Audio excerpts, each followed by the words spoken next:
Est-ce que les enfants 10 ont particulièrement besoin de faire du sport? Y a-t-il des sports qui sont mieux que d'autres pour les aider à progresser?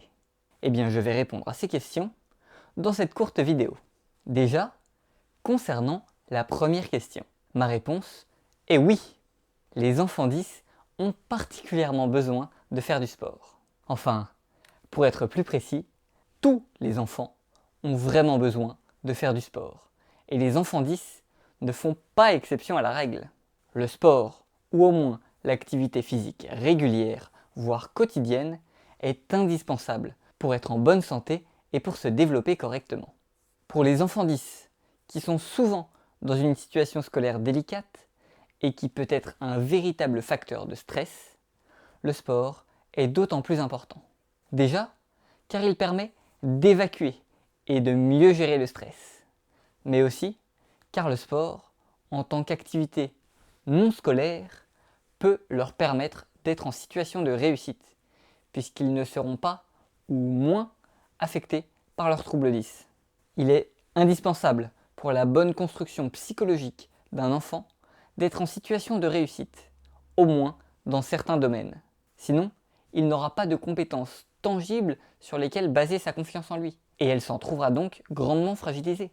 Maintenant, pour répondre à la seconde question sur le choix du sport, j'ai deux éléments de réponse à vous proposer. Déjà, le premier, c'est d'essayer de trouver un sport ou une activité que l'enfant aime. C'est sans doute le plus important, car si l'enfant est encore contraint à faire quelque chose qu'il n'aime pas, en plus de l'école, il aura du mal à s'y intéresser, à se prendre au jeu, et donc à en profiter pleinement. Cependant, il est quand même possible de suggérer des sports et des activités aux enfants, afin de leur permettre d'essayer certaines choses.